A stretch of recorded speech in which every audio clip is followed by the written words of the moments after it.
Lecture को शुरू करने से पहले आपसे रिक्वेस्ट करेंगे कि अगर आपने अब तक हमारे इस चैनल को सब्सक्राइब नहीं किया जो कि सिंध बोर्ड टीचिंग के नाम से है तो काइंडली आज ही आप हमारे इस चैनल को सब्सक्राइब करें और साथ ही साथ बेल आइकन को लाजमी क्लिक करें ताकि हमारी अपलोड करदा तमाम वीडियोस की नोटिफिकेशन आपको रिसीव हो सके। तो आइए हम स्टार्ट करते हैं chapter number 8 wave motion and sound. तो आज के इस लेक्चर में हम कुछ बेसिक डेफिनेशंस को हम डिस्कस करेंगे जिनका आगे डेरिवेशन के लिहाज से बहुत अहम किरदार होगा। तो याद रहे कि एक और एडवाइस भी करूंगा कि चैप्टर 8 के तमाम लेक्चर्स को आप सीक्वेंस में ज़रूर सुने, क्योंकि हर लेक्चर का ताल्लुक जो होगा वो इससे पहले वाले लेक्चर से जो है वो ज़रूर होगा। तो आपसे गुजारिश होगी कि इन तमाम लेक्चर्स को आपने सीक्वेंस में जो है वो लाजमीन सुनना है। तो आइए हम स्टार्ट करते हैं। सबसे पहली डेफिनेशन है वाइब्रेटरी मोशन। वाइब्रेटरी मोशन की हमारे पास डेफिनेशन बनती है टू एंड फ्रो और back and fourth motion of a body is called vibratory motion. Vibratory motion क्या है? वो मोशन जो टू एंड फ्रो हो या बैक एंड फोर्थ मोशन हो उसे कहते हैं वाइब्रेटरी मोशन। यानी टू एंड फ्रो या बैक एंड फोर्थ का मतलब है आगे पीछे या ऊपर नीचे। वो मोशन जो आगे पीछे या ऊपर नीचे की तरफ हो रही होती है उस मोशन को हम क्या कहते हैं? Vibratory motion. Simple definition. Periodic motion, इसकी डेफिनेशन बनती है the motion which repeats itself in equal interval of time is known as periodic motion. वो मोशन जो इक्वल इंटरवल ऑफ टाइम में रिपीट हो, वो मोशन जो इक्वल इंटरवल ऑफ टाइम में रिपीट हो उस मोशन को हम कहते हैं पीरियोडिक मोशन। जैसे पीरियोडिक मोशन में आपने अगर मैं एग्जांपल दूं तो आपके पास मोशन आ जाएगी सिंपल पेंडुलम की। सिंपल पेंडुलम का जो आप प्रैक्टिकल करते हो उसमें आपके पास जो सिंपल पेंडुलम की जो मोशन होती है वो पीरियोडिक मोशन है। पीरियोडिक मोशन कैसे है मैं आपको थोड़ा समझा देता हूँ। पीरियोडिक मोशन है, इसमें होता ये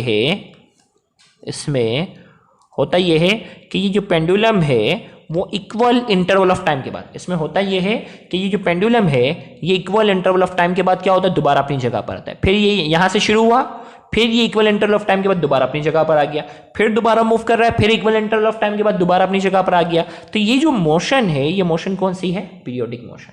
ये मोशन कौन सी है? Periodic motion. तो पीरियोडिक मोशन की हमारे पास जो डेफिनेशन बनती है वो ये है the motion which repeats itself in equal interval of time. वो मोशन जो इक्वल इंटरवल ऑफ टाइम में रिपीट हो उसे हम क्या कहते हैं? Periodic motion.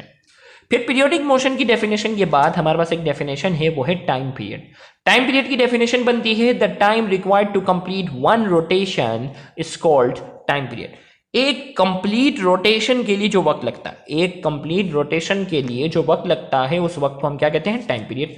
मिसाल के तौर पर देखें भाई, ये जो पेंडुलम था ना ये आगे की तरफ बढ़ा, दोबारा अपनी जगह पर आ गया, उस वक्त जो भी वक्त लगा वो क्या कहलाता है? Time period. क्या कहलाएगा? Time period. भाई फिर से ये कह रहा हूं, ये जो पेंडुलम था ना ये यहां से शुरू हुआ यहां चला गया, इतना वक्त जो वो टाइम पीरियड नहीं है, कंप्लीट रोटेशन की बात हो रही है। जहां से शुरू हो वहीं पर दोबारा आ जाए, तो ये यहां जाकर दोबारा अपनी जगह पर आ रहा है, उस वक्त इसको जो भी वक्त लगता है, उस वक्त इसको जो भी वक्त लगता है वो कहलाता है टाइम पीरियड। तो टाइम पीरियड की हमारे पास डेफिनेशन बनी the time required to complete one rotation is known as time period.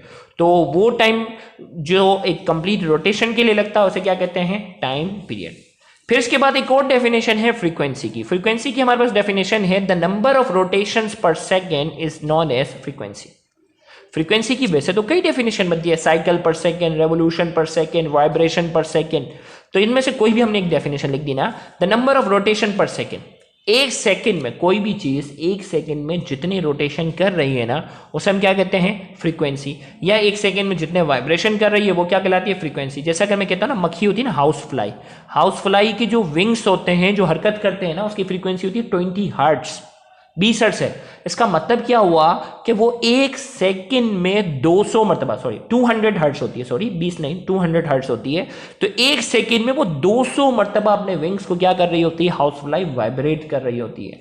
तो यहां तो हमने कहा द नंबर ऑफ रोटेशन पर सेकेंड या number of vibration per second या number of cycle per second, किसी भी ऑब्जेक्ट की मूवमेंट को अगर आप सेकेंड के लिहाज से अगर कंपेयर करोगे तो उसे हम क्या कहते हैं? फ्रीक्वेंसी। और फ्रीक्वेंसी का हमारे पास जो फॉर्मूला होता है F बराबर है 1/t।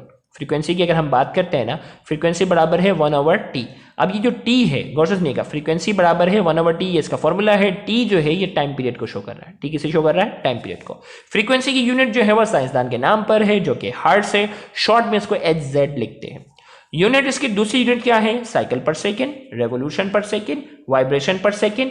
ये सारी जो है ये इसकी फ्रीक्वेंसी की यूनिट है, लेकिन जो मेन यूनिट है वो साइंसदान के नाम पर है, वो है हर्ट्ज। इसी तरीके से हमारे पास एक और डेफिनेशन है, वो डिस्प्लेसमेंट है। The distance covered by a body from its mean position is known as displacement. कोई भी बॉडी, गौर से सुनिएगा, कोई भी बॉडी जो मीन पोजीशन से, कोई भी बॉडी जो मीन पोजीशन से जितना भी फासला तय करती है उसे क्या कहते हैं हम? डिस्प्लेसमेंट। कोई भी बॉडी मीन पोजीशन से जितना भी फासला तय करेगी उसे हम क्या कहते हैं? डिस्प्लेसमेंट। उसका सिंबल है एक्स।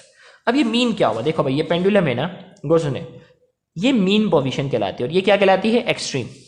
भाई ये है, ये मीन पोजीशन कहलाती है, मीन पोजीशन,